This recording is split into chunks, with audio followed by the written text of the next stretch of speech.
Hi there, I'm Stephanie, and I'm one of the creators of Blend. Last week, we released Blend 2.0, our biggest release ever, and it brings so many new features that we think will really help you streamline your lesson planning so you can focus on building strong foundational phonics skills with your students. If you haven't already, please check out our previous video as it covers everything that's changed in Blend 2.0 so you can get familiar with our app and use it to its fullest potential. Lastly, don't forget to subscribe to our channel so you don't miss out on any new content or tutorials we'll be posting there. All right, let's get started. I'm really excited to show you our biggest new feature in Blend called playlists. A playlist is a pre-built word chain that you can create in the Blend app. And in this tutorial, I'm going to show you how to create and use a playlist just like the one we have here. By using a playlist, you can effortlessly flip through all of the words in your word chain without having to search for all of the different graphemes that you want to show during your blending drill.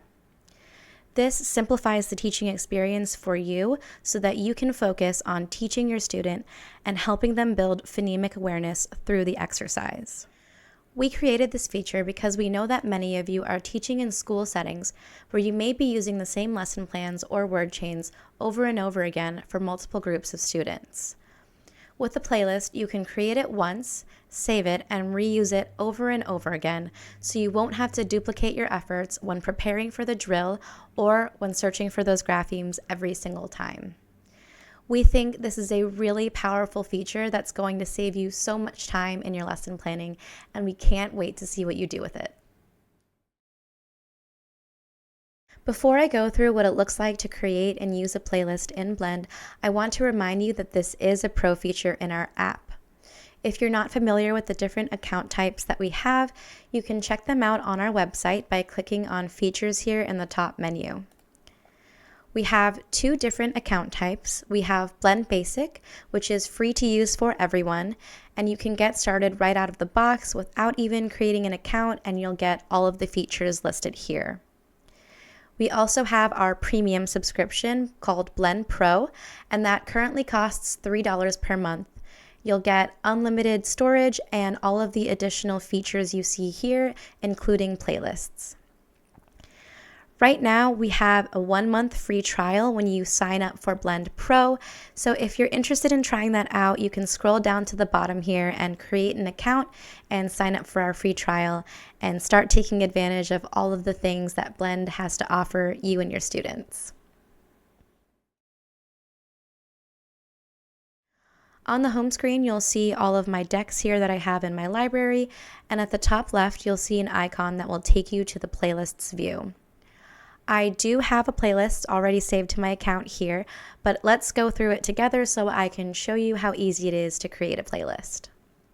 You can create a new playlist by clicking on the plus icon on the playlists view, and it will open this dialog here. Each playlist does need to be linked to an existing deck in your library, so in this drop-down menu you can select any of the decks that you have in your collection, including the 2 preloaded decks that come with every Blend account. I'm going to go ahead and choose this combined blends deck that I have and click continue. This takes me to the playlist edit screen. In the top left, you'll see the title of the deck that we have linked this playlist to, and here we can give it a name. So I will call this my new playlist. On the bottom of the screen, you'll see the card tray of graphemes that looks very similar to how it looks on the play screen. You can populate the words in the playlist by clicking on any of these graphemes here. If you'd like to remove any of the graphemes from a word in the playlist, all you have to do is click on this X icon in the corresponding column and it will remove that from the word, just like it does on the play screen. So let's add a new word. As you can see, when I added a new word, it actually created a copy of the previous word in the playlist. Obviously, when you're doing a blending drill, only 1 or 2 of the graphemes are changing at a time, so this copy functionality just makes it quicker for you to add words to your playlists. So I'm going to go ahead and just keep adding words to this playlist.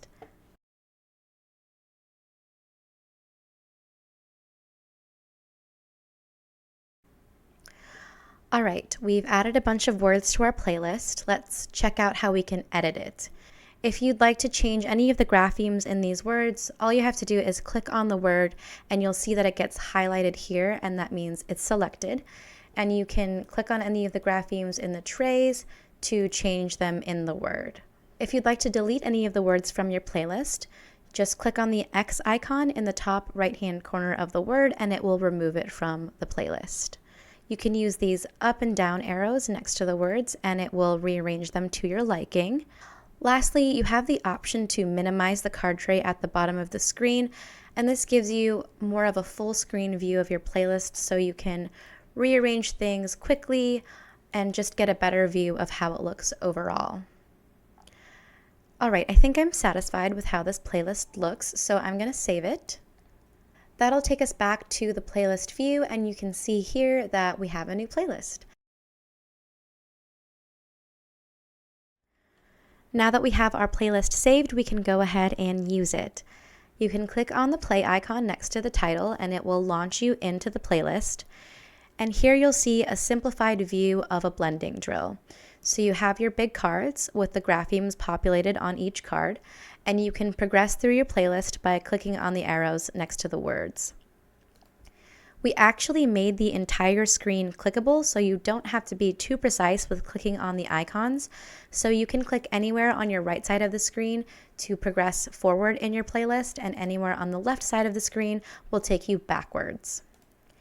You'll also see a progress tracker at the bottom of your screen showing you where you are in your playlist and highlighting the current word.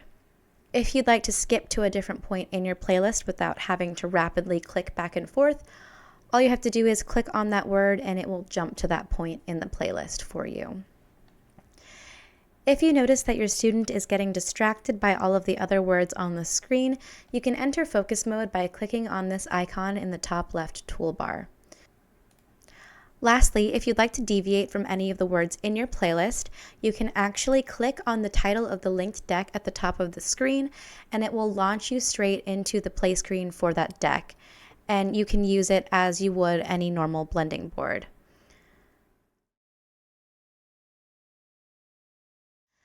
Now I'll show you how to create a playlist using the word history feature on our play screen. Let's populate these cards with graphemes just by clicking in the card tray down below as we normally would.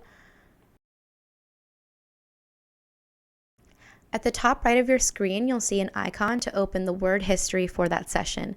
This opens a panel that shows a list of all the words that you've gone through, and at the bottom of that, you'll see an export button. This allows you to create a copy of the word history as a playlist. So clicking on export brings you directly into the playlist edit screen, and you'll see that it's populated with all of the words from our word history.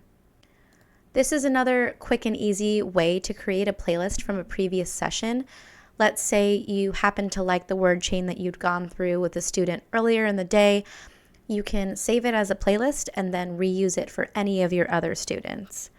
So I'm going to go ahead and give this a name. I'm going to go ahead and get rid of these first 3 words here just because the cards were blank as we were constructing the first word on the board.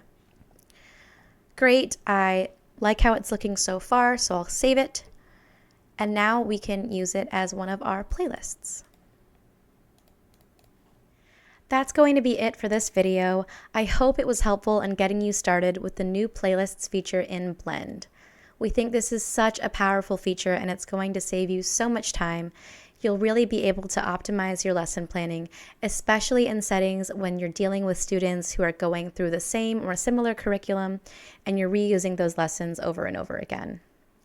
Please comment below if you have any questions about this tutorial or any suggestions for future videos or features. Thank you so much for watching, and we'll see you in the next one.